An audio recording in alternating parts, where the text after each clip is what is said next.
আচ্ছা আমাকে বলুন এবারে আপনার মানে এই জায়গায় দাঁড়িয়ে মানে নেম ফেম সবকিছু হয়ে গিয়েছে এবং এই জায়গায় দাঁড়িয়ে আপনি এতটা রঙিন, আপনার যখন ইয়াং এজটা ছিল মানে আপনি যখন আজ থেকে 20 বছর 25 বছর আগের কথা বলছেন, সেই সময় মানে মদন মিত্র কেমন, মানে লাভলি লাভলি লাভলি, আমি অন্য কিছু নিজেকে কিছু বলতে চাই না, শুধু ও লাভলি বলি।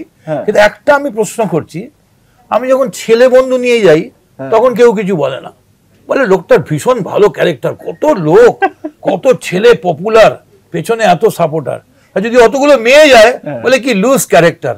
আরে কি মুশকিল, আমার ইনস্টাগ্রামে আমার ফেসবুকে 65% হচ্ছে মহিলা ফলোয়ার।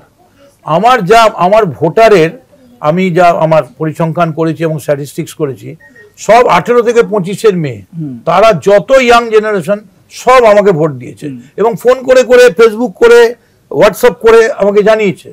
তাহলে আমি যদি মেয়েদের নিয়ে ঘুরি তাহলে খারাপ কেন বলবে?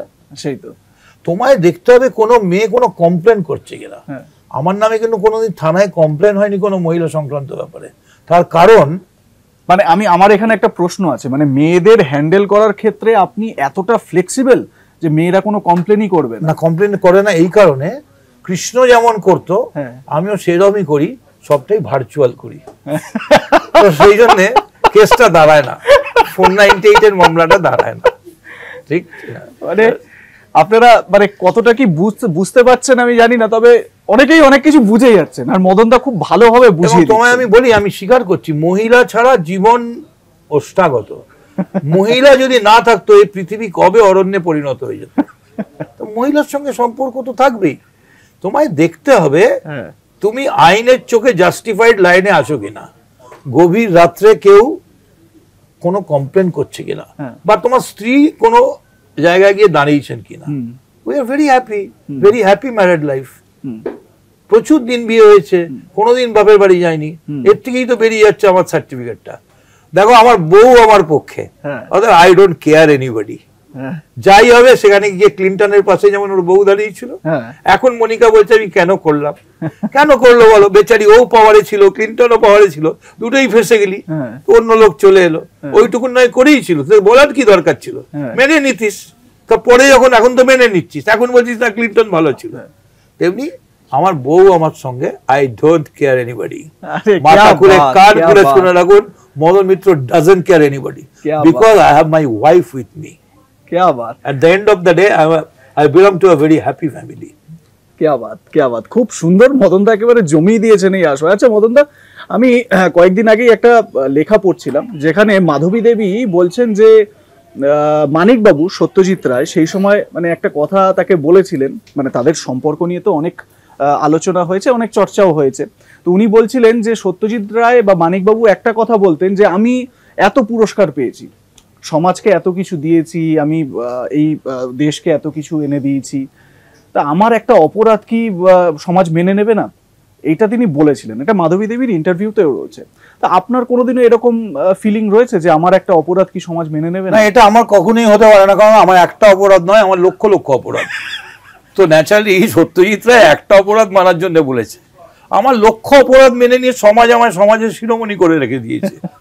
তা আমি হাঁটলে এক্ষুনি তোমাদের নিচে নামলে রাস্তায় এক্ষুনি 100 জন জুটে যাবে সেলফি নেওয়ার। এটা একদম সত্যি কথা। তুমি 4-10টা মন্ত্রীকে দিয়ে দাও না আমার পাশে, যে চল একটু ভিক্টোরিয়া পাস দিয়ে হাঁটবি, চল না কিরম রঙিন ভিক্টোরিয়া তোকে কিরম ভাবে দেখাচ্ছে, চল একবার এতে চল, হ্যাশট্যাগে চল, রুটসে চল, তাহলে বুঝতে পারবি যে কোথা থেকে কার সেলফি উঠছে।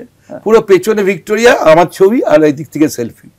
আচ্ছা এই কারণেই কি মানে আমি আপনাকে নাম বলতে হবে না, অনেক এরকম আপনার বিরোধী দলের অনেক নেতারাও রয়েছেন যারা সামনে সাংবাদিকদের সামনে মিডিয়ার সামনে আপনার নামে কুৎসা করেন, আর রাত হলেই মদনদা কেমন আছো না সেটা ওরা করে আমার কাছ থেকে ডেটিং এর জন্য চায়, সেটা কি করা যাবে, সেটা কি করবে, সেটা ব্যাচেলারি ওটা পাবলিকলি বলতে পারে না। আমায় বলে আজকের যে মানে আমরা যখন এই আলোচনা করছি আমাদের নিউজ রুমে হাততালি পড়ছে, মানে আপনারা শুনতে পাচ্ছেন কিনা আমি জানি না। আমি তোমার নাম বলবো না, আমি দেখলাম আমাকে একজন বললো আজকে তোমার নামে অমুক নেতা বিজেপি কংগ্রেসের বা এই খুব গালাগাল দিয়েছে।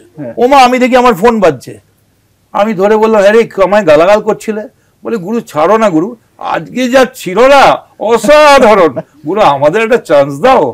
এখন এই চান্সটা ওরা চাইছে, চান্স পাচ্ছে না। আর মেয়েগুলোকে আমি কনভিন্স করি যাও না ওদের কাছে, বলে বুনো মোস্ট গায়ে গন্ধ যাবো না।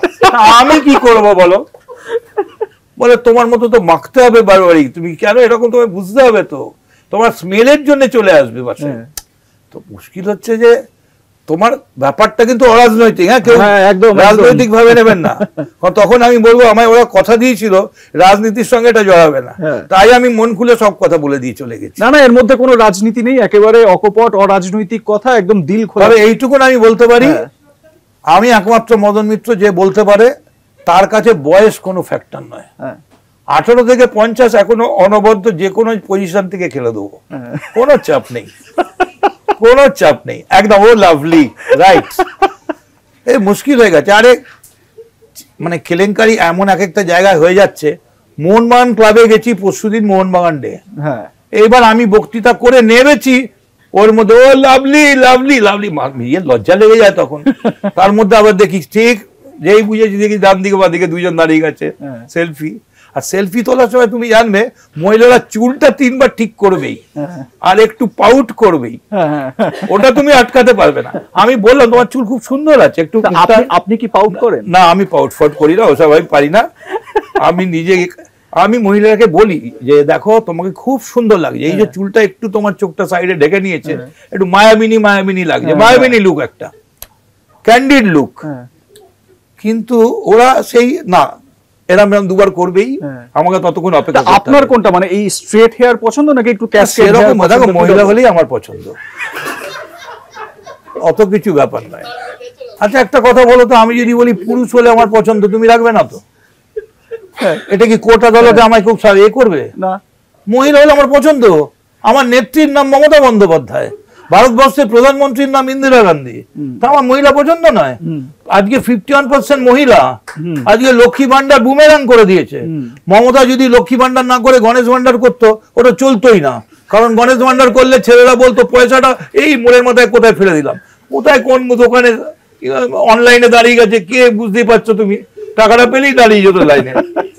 মহিলা বলে ওই টাকাটা রেখেছে, আবার ওই টাকাটা দেখে একটু খাটিয়ে ফাটিয়ে 1000 টাকা 1200 করেছে।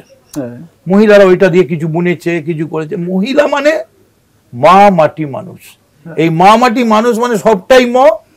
এবং বাংলার মুখ্যমন্ত্রী ম থেকে আমি কিন্তু ডবল ম, মমি, যার জন্য আমায় মমি বলে। কেউ কেউ মিশরের মমি বলেও ডাকে, আমাকে কিন্তু অনেকে মমি বলে, মমি, ওকে হাই মমি, এটা তো আদর করে, ভালোবেসে। আমাকে কিন্তু কেউ অনাদর করে না, এটা ঠিক। রহিমান তুমি বলো না লইতে, অনাদরে দেওয়া সুধা, আদর করিয়া বিষ দিলে কেউ মরিয়া মিটাবো ক্ষুধা। কি বাত, কি দিচ্ছেন, আমাকে আদর করে দাও, আদর করো।